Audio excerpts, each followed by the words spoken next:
ఇక నాకు బిడ్డలు పుట్టరని, పుడితే నా ప్రాణానికే ప్రమాదం అని డాక్టర్ ఖచ్చితంగా చెప్పేసింది.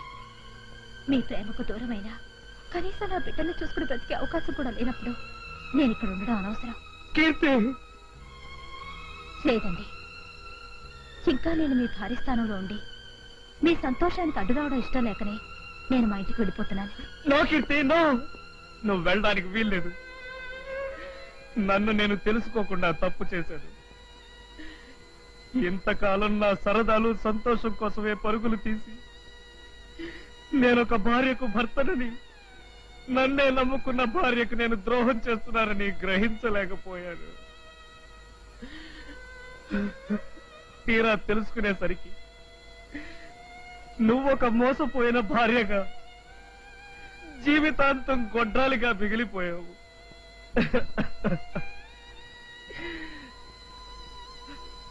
నన్ను క్షమించు కీర్తి. కీర్తి, కీర్తి, కీర్తి, కీర్తి, కీర్తి. పరుగు తీస్తున్నావు, జీపు ఏమైంది? జీపు ఏదో రిపేర్ వస్తేను షెడ్ పంపించాను. నేను అర్జెంట్ గా బస్కి వెళ్ళాలి, వస్తాను. జర టైరో సాబ్, బస్సు అంటున్నావు, ఏది ఊరు వెళ్తావు? అదే శ్రీకాకుళం వెళ్తున్నానండి. శ్రీకాకుళమా? ఎందుకు? మా ఆవిడ కోసం. స్వాత్య? కాదండి, మా ఇంటి ఆవిడ కోసం. మా ఇంటి ఆవిడ ఊరికి వెళ్తుంది, అర్జెంట్ గా మ్యాటర్ ఒకటి చెప్పాలి, వెళ్తాను. సరే, నువ్వు తొందరలో ఉన్నట్టున్నావు, నిన్ను బస్ స్టాండ్ లో డ్రాప్ చేస్తా పద. ఎవరు మీరా? వద్దండి, నేను ఆటోలో వెళ్ళిపోతాను. అంటది నాది బండి ఉండగా నువ్వు ఆటోలో వెళ్తానంటావు. జర కూర్చో, మాట్లాడుకుంటా కూర్చో. పట్టుకుంటే వదలండి, చీళ్ల పాకం అంటే వీడే కదా. అయితే మీ ఆయనకి స్ట్రాంగ్ డోస్ ఇచ్చావన్నమాట. డబుల్ స్ట్రాంగ్ డోస్ ఇచ్చాను. పాప ఆయన గిలగల్లాడిపోతుంటే నేను గిలగల్లాడిపోయానే. బుద్ధి రావాలంటే ఆ మాత్రం డోస్ తగలాలని ఇలా వచ్చేసాను. బుద్ధి రావటం సరే, మీ ఆయన పెళ్లికి వస్తారంటావా? తప్పకుండా వస్తారు. దిగు సాబ్. ఇక్కడ దిగిపోతే బస్ స్టాండ్ లో నా జీవితం దిగబడిపోతుంది. అదేంటి సాబ్? కొన్ని విషయాలు కొంతమందికి చెప్పలేము, అదంతే. నా ఫేస్ చూడండి. అయితే నువ్వు ఈ బైక్ మీద కూర్చో భాయ్, నేను లోనికి వెళ్లి మా ఫ్రెండ్ కొడుక్కి 4 అత్యంతలు వేసి వచ్చేస్తాను. మీరు పెళ్లికి వెళ్ళొచ్చే లోపల నా పని పెటాకులు అయిపోతుంది. నేను ఆటోలో వెళ్ళిపోతాను. నేను బైక్ మీద తీసుకు వెళ్లకుండా నువ్వు ఎలా వెళ్తా భాయ్? అది కాదు సాబ్. నమస్తే సార్. ఏమిటయ్యా నీ కాలుకేమైంది? పెళ్ళా ఉండగా ప్రియురాలకి ప్రేమ లేక రాసి దానికి స్టమక్ చేశాడు. కడుపు చేశాక దాన్ని వదిలేశాడు. అందుకే వీడిని ఈ విధంగా సన్మానం చేశాం. వీడి గొడవ మనకి ఎందుకు గాని, లోనికి వెళ్దాం, వస్తావా?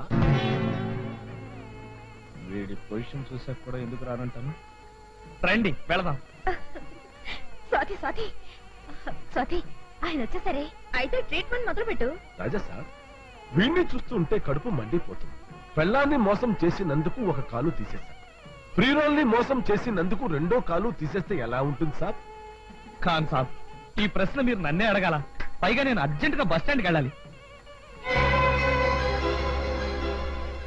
కీర్తి ఎక్కడుందేంటి? కీర్తి ఎవరు సార్? కీర్తి ఎవడు ఖాన్ సాబ్? అయితే మూర్తి అన్నావా? అన్నానా? మూర్తి అన్నాను. మూర్తి. అచ్చా అచ్చా, బయట బయట. కీర్తి ఎక్కడుందేంటి? కీర్తిది ఎక్కడికి రాజా సాబ్? కాలు తిమ్మిరెక్కినట్టుంటేను ఒకసారి అట్లా తిరగొద్దామని. కాలు తిమిరి ఎక్కిందా?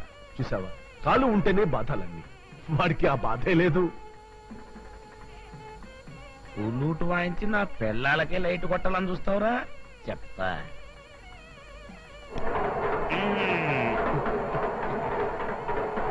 ఇప్పుడు చెప్తా నీ పని.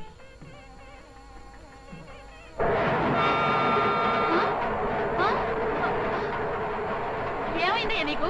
వంటకాలు వచ్చిందే కానీ నీకు బుద్ధి రాలేదు. ఏమిటండి ఇక్కడ కూడా? లేవండి. ఏం లేదు, ఉన్నట్టుండి నాకు జీటీలో వెళ్తున్న ఫీలింగ్ వచ్చిందేమిటి? ఆ ఫీలింగ్ పోనీకి జర ఖుషీగా ఈ ఫ్లూట్ వాయిస్తావు. అరే, ఈ ఫ్లూట్ బాల్ నీకెందుకు? గది నేను చెప్తా. వద్దు సార్, మనం వెళ్ళి హాయిగా భోంచేద్దాం పదండి సార్. అంతనేనా? అంతే సార్, నువ్వు వెళ్ళి లేడీస్ పత్రిలో భోంచేయి.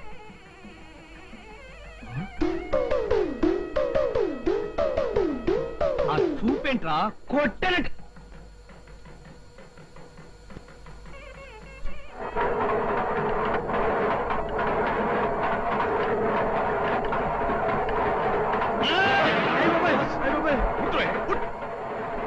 ఇప్పుడు ఏమిటి నా మీద పడతావరా? ఉళ్ళుక్క పట్ట. నా పెళ్ళాం అనుకున్నాను సార్. నీది పెళ్ళమైతే మాత్రం నిచ్చిన మంచి దూకుతావా? దీనికి శిక్ష ఏమిటో తెలుసు? ఏంటి సార్? ఇది సార్, మేల్లో వెళ్తున్న ఫీలింగ్ వచ్చి పడ్డారు సార్. కీర్తి అమ్మా కీర్తి కీర్తి కీర్తి అమ్మా కంగారు పడుకో, నువ్వు మూర్తి అన్న. అంతే కదా మూర్తిరేగా అంటాను. మీరేమిటి ఈ గదిలోకి వచ్చారు? నువ్వెందుకు వచ్చావు సార్? నేనా సరదాగా కాలు తిమ్మిరెక్కింది కదా వాకింగ్ చేద్దామని. అవును అవును, కాలు తీమిరెక్కింది. కీర్తి నమస్తే ఇన్స్పెక్టర్ సాబ్. నమస్తే ఖాన్ సాబ్. ఏం బాబురావు? బాబురావు ఏంటండి? నా పేరు రాజా. చావు ఊరుగా బాబురావు. అవును, ఇక్కడ కూడా పరుగులు తీస్తున్నావు ఏంటి? పంపతీసి ఇక్కడ కూడా నీ భార్యని మరదల్ని జాయింట్ గా తీసుకొచ్చావా? క్యా సాబ్, మా రాజా సాబ్ ని పట్టుకుని భార్య మర్దలు అంటున్నారు? మా రాజా సాబ్ మీకు ఇంత ముందే తెలుసా? చాలా బాగా తెలుసు. ఓసారి మెలోడీ థియేటర్ కి తన భార్యని మరదల్ని తీసుకొచ్చాడు. కానీ కిందకి పైకి తిరగడంలో మేనేజర్కు అనుమానం వచ్చి నాకు ఫోన్ చేశాడు. అప్పుడు నేను వెళ్ళేసరికి ఎంత పెద్ద గొడవ అయిందంటే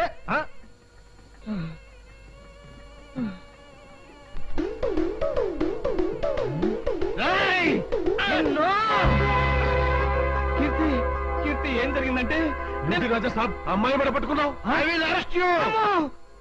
అమ్మా స్వాతి,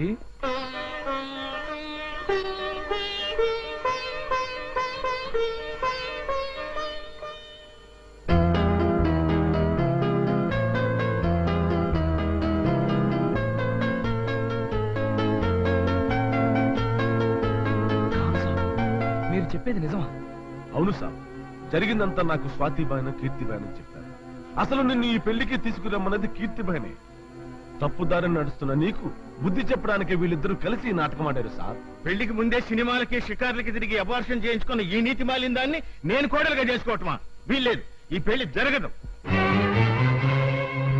తొందరపడకండి. మీరు అనుకున్నట్టుగా స్వాతి రాజాగారి భార్య కాదు. రాజాగారి భార్య నేను. అసలు ఏం జరిగిందంటే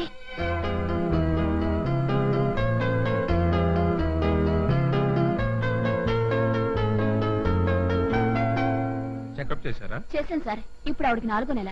పైగా ఆవిడకి అబార్షన్ చేయించుకోవడం ఇష్టం లేనట్టుంది. అయితే ఆ రాజా అతని భార్యకు తెలియకుండానే ఆవిడకి అబార్షన్ చేయించదలిచాడనమాట. సరే, మీరు ఆవిడ అడిగినట్లుగానే ఆవిడకి కావాల్సిన మందులు రాసివ్వండి. మీ ఆయన ఏమీ చెప్పకుండా నన్ను సడన్ గా హాస్పిటల్ కి తీసుకెళ్లి అబార్షన్ అంటే నాకేం చేయాలో అర్థం కాలేదే. డాక్టర్ మాట విని నేను ఆయన నిజంగానే అపార్థం చేసుకున్నాను. ఏదేమైనా ఆ టైంకి నేను అనుకోకుండా వచ్చాను కాబట్టి ఆ గండం గట్టెక్కిపోయింది. ఇప్పుడు ఏం చేయాలో చెప్పు. చేయడానికే ఉంది. డబుల్ గేమ్ ఆడలేక మీ ఆయన చేతులెత్తేసినట్టే. అంటే మనం ఆడి నాటకం సక్సెస్. చాలా చాలే అమ్మా. జీవితంలో నాటకాలు ఆడిన దాన్ని కోడలుగా చేసుకుంటే రేపు పొద్దున పెళ్లి అయ్యాక కూడా మరొకరితో నాటకాలు ఆడదాని గ్యారెంటీ ఏమిటి? ఈ పెళ్లికి నేను ఎంత మాత్రం అంగీకరించను.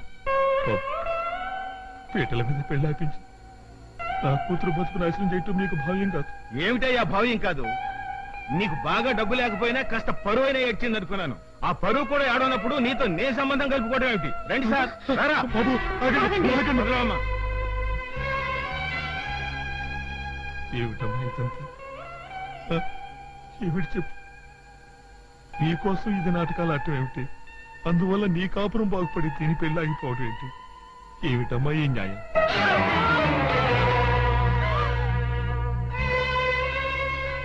మీరేం బాధపడకండి. ఆ చలపతిరావు కాళ్ళు విరగ్గొట్టైనా సరే ఈ పెళ్లి నేను జరిపిస్తాను. ఆగండి. అలా చేయడం వల్ల దీని పెళ్లి జరగదు.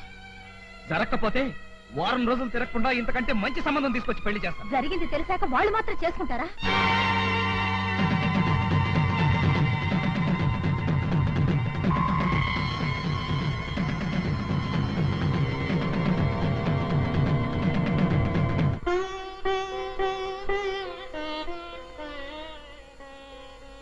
నీ పెళ్లి ఆగిపోలేదే.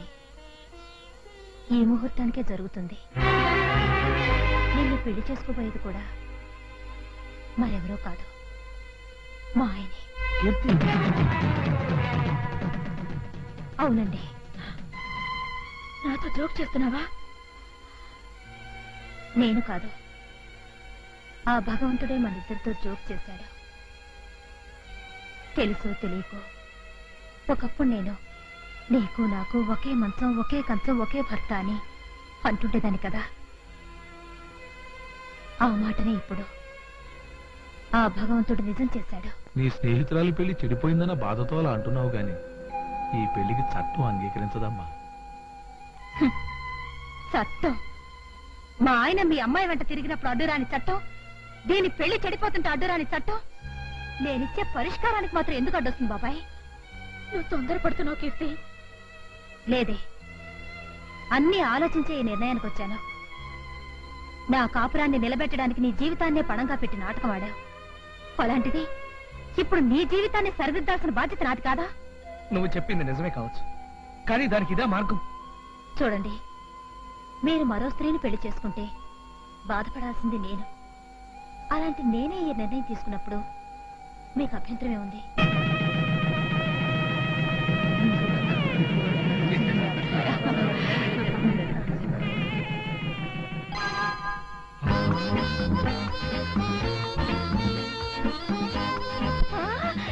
ఏమండి? అయ్యో, ఏమండి?